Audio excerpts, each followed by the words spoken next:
ये आकाशवाणी रायपुर है। छत्तीसगढ़ी समाचार बुलेटिन के संग रामेश्वरी बघेल के जय जोहार। अब सुनो आज के प्रमुख समाचार। प्रधानमंत्री नरेंद्र मोदी हा किसान मन ल देइन सौगात, ज्यादा पैदावार देवैया फसल मन के 109 किस्म करीन जारी।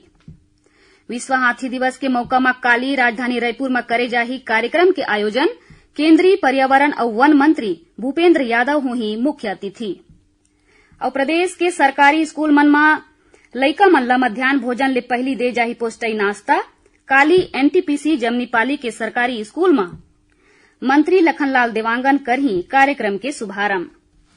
अब समाचार विस्तार ले।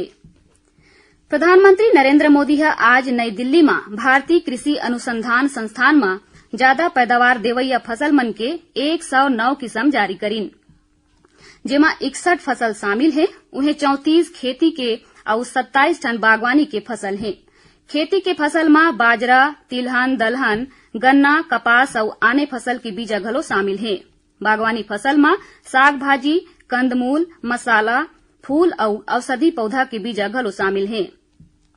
ये मौका में प्रधानमंत्री किसान और वैज्ञानिक मन ले घलो गोठ बात करीन। ये बेरा प्रधानमंत्री नवा फसल की किस्म ऊपर गोठियावत किहिन कि एखर ले खेती किसानी में मूल्यवर्धन होही। इति किसान मन किहिन कि नवा किस्म ले उनकर खर्चा कमती आही और पर्यावरण ऊपर सकारात्मक प्रभाव पड़ही। हर घर तिरंगा अभियान के तहत प्रदेश में आने आने कार्यक्रम के आयोजन करे जावत है। यही कड़ी में राजनांदगांव में घलो भारतीय जनता युवा मोर्चा के डहर ले तिरंगा यात्रा निकालेगीस। जिला मुख्यमंत्री विष्णुदेव साय और विधानसभा अध्यक्ष डॉक्टर रमन सिंह झंडा दिखा के रवाना करीन। उन्हें वित्त मंत्री ओपी चौधरी रायगढ़ जिला के ग्राम छींच में हर घर तिरंगा अभियान के तहत आयोजित कार्यक्रम में शामिल हुई।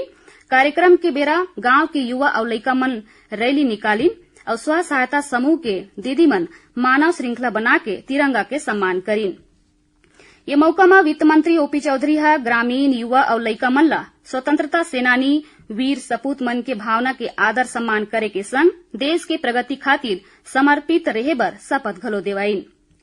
ओती मुंगेली जिला के विकासखंड मुंगेली, पथरिया और लोरमी के कतकोन स्कूल में हर घर तिरंगा कार्यक्रम के आयोजन करेगीस। ये बेरा स्कूली लइका, गुरूजी, एनसीसी और एनएसएस कैडेट मन घलो तिरंगा रैली निकालीन है। उन्हें मुंगेली जिला में काली तिरंगा और मैराथन दौड़ के आयोजन करे जाही।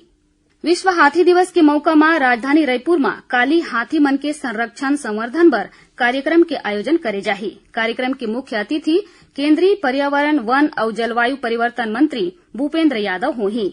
उन्हें मुख्यमंत्री विष्णुदेव साय और वन मंत्री केदार कश्यप विशेष अतिथि के रूप में शामिल होही। कार्यक्रम में केंद्रीय पर्यावरण और वन और जलवायु परिवर्तन मंत्रालय के वन महानिदेशक जितेंद्र कुमार घलो हिस्सा लिही। एखर आयोजन केंद्र और राज्य वन जलवायु परिवर्तन विभाग के डहर ले संयुक्त रूप ले करे जावत है। उन्हें केंद्रीय मंत्री भूपेन्द्र यादव अपन रायपुर दौरा के बेरा 13 अगस्त के नंदनवन जंगल सफारी में एक पेड़ मां के नाम अभियान के तहत पौधारोपण करही, संगे संग स्कूली लइका मन ले गोठ बात घलो करही। प्रदेश के सरकारी स्कूल मन में लइका मन ला मध्यान्ह भोजन ले पहली पोस्टई जिनिस नाश्ता दे जाही। ये पोषण आहार नाश्ता कार्यक्रम की शुरुआत एनटीपीसी जमनीपाली के सरकारी प्राथमिक और माध्यमिक शाला ले काली होही। ये कार्यक्रम में मंत्री लखनलाल देवांगन शामिल होही। पहली चरण में कोरबा विधानसभा और पोड़ी उपरोड़ा ब्लॉक में योजना की शुरुआत करे जावत है।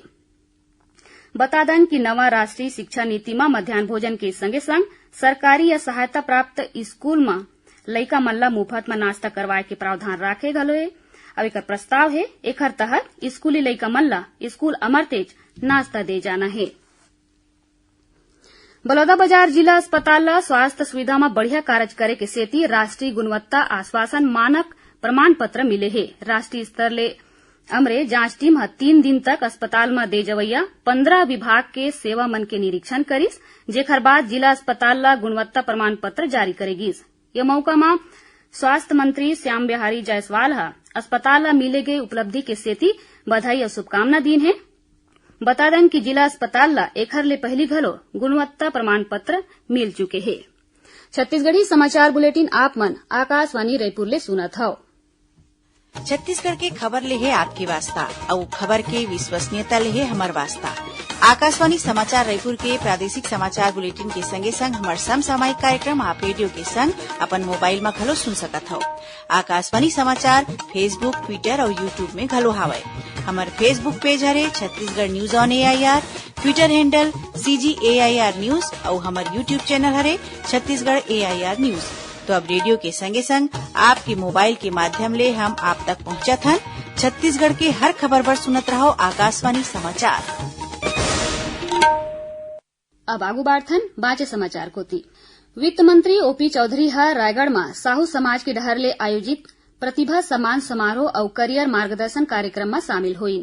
ए बेरा ओमन साहू समाज के 84 झन लइका मन ला शील्ड और प्रमाण पत्र देके सम्मानित करीन। वित्त मंत्री ह कार्यक्रम ला संबोधित करत किहिन कि बड़का सोच और रणनीति बना के पढ़ाई करे ले ही बड़का ले बड़का लक्ष्य पाए जा सकथे। सिर्फ डिग्री हासिल करे बर पढ़ाई झन करें। ओमन यहू किहिन कि अवैया महीना रायगढ़ में प्रयास आवासीय विद्यालय शुरू हो जाही, जेमा लइका मन बढ़िया पढ़ाई के संगे संग आने आने प्रतियोगी परीक्षा मन के घलो निःशुल्क तैयारी कर सकत हैं। ई ढंग ले प्रदेश में 22 ठन नालंदा परिसर शुरू करे जाही, जेमा रायगढ़ घलो शामिल है। बस्तर जिला के तेंदूपत्ता संग्राहक मन ला बैंक मित्र और बैंक सखी के माध्यम ले भुगतान करे जावत थे। जगदलपुर वन मंडल अधिकारी और प्रबंध संचालक जिला सहकारी यूनियन उत्तम गुप्ता बताइन कि जिला में ऐसो 36,000 ले ज्यादा तेंदूपत्ता संग्राहक मन ला 12 करोड़ 43 लाख रुपया ले ज्यादा पारिश्रमिक भुगतान करे गए है। दंतेवाड़ा जिला में सुरक्षा बल और माओवादी मन के बीच हुए मुठभेड़ में 1 लाख रुपया के इनामी माओवादी मारे गिस। मिले जानकारी ले DRG और बस्तर फाइटर के टीम करीबन 15 माओवादी मन के मौजूद होए के सूचना ऊपर गश्त में निकले रहिस। यही बेरा गुमलनार, गिरसापारा और करकावाड़ा के जंगला में माओवादी मन सुरक्षा बल ऊपर गोली चलाई, जेकर बाद जवान मन घलो जवाबी कार्रवाई करीन। ये मुठभेड़ में मिलिशिया प्लाटून कमांडर पल्लेवाया मारे गिस। सुरक्षा बल मन घटना स्थल ले माओवादी के 100 और अब्बड़ अकन माओवादी जिनिस बरामद करे हैं। बिलासपुर कलेक्टर अविनाश शरण हा बड़का कार्यवाही करे है। कलेक्टर हा मटियारी के सरकारी स्कूल के लइका मन ले बर्तन धोआए के शिकायत ऊपर 2 झन शिक्षिका मन ला निलंबित कर दे है। उन्हें कलेक्टर हा ये मामला में मटियारी हाई स्कूल के प्रभारी प्राचार्य, बिल्हा विकासखंड शिक्षा अधिकारी और विकासखंड स्रोत समन्वयक ला कारण बताओ नोटिस जारी करे है। कलेक्टर हा ये मामला में प्राथमिक जांच के आधार में मटियारी प्राथमिक शाला के प्रधान पाठक और 5 जन शिक्षक मन ला बिल्हा ले आने विकासखंड में पदस्थ करे के निर्देश देन है। संगे संग स्कूल के सफाई कर्मी ला घलो सेवा ले हटाए गए है। बता दन कि ये मामला में मुख्यमंत्री विष्णुदेव साय नाराजगी जतावत कलेक्टर ला कार्यवाही करे के निर्देश दे रही है। छत्तीसगढ़ के पहली महिला सांसद मिनी माता के आज पुण्यतिथि आए। ये मौका में मुख्यमंत्री विष्णुदेव साय राजनांदगांव के नवा बस स्टैंड के सतनाम भवन में मिनी माता की मूर्ति ऊपर माला पहिरा के श्रद्धांजलि देन। ये मौका में विधानसभा अध्यक्ष डॉक्टर रमन सिंह, सांसद संतोष पांडे और विधायक गुरु खुशवंत साहेब संग कतकोन जनप्रतिनिधि और नागरिक मौजूद रहीन। ये मौका में मुख्यमंत्री ह किहिन कि मिनी माता अपन जिंदगी ला जन सेवा बर समर्पित कर दिस। ओमन दलित मन के अधिकार के संगे संग बाल विवाह और दहेज प्रथा के विरोध में समाज ले संसद तक अपन आरो देन है। मिनी माता मजदूर मन के हित और नारी शिक्षा बर घलो जागरूक और सहयोगी रहीन। मुख्यमंत्री यह बताइन कि समाज और महिला मन के उत्थान में जबर योगदान बर मिनी माता के नाव में राज्य सरकार के डहर ले राज्य अलंकरण पुरस्कार घलो दे जाथे। आखिर में प्रमुख समाचार एक गांव फेर। प्रधानमंत्री नरेंद्र मोदी किसान मन ला देइन सौगात, ज्यादा पैदावार देवैया फसल मन के 109 किस्म करीन जारी। विश्व हाथी दिवस के मौका में काली राजधानी रायपुर में करे जाही कार्यक्रम के आयोजन। केंद्रीय पर्यावरण और वन मंत्री भूपेन्द्र यादव हुई मुख्य अतिथि। और प्रदेश के सरकारी स्कूल मन में लइका मन ला मध्यान्ह भोजन ले पहली दे जाही पोस्टई नाश्ता। काली NTPC जमनीपाली के सरकारी स्कूल में मंत्री लखनलाल देवांगन करही कार्यक्रम के शुभारंभ। एकरे संग छत्तीसगढ़ी समाचार बुलेटिन इहे सिरावत है। जय जोहार।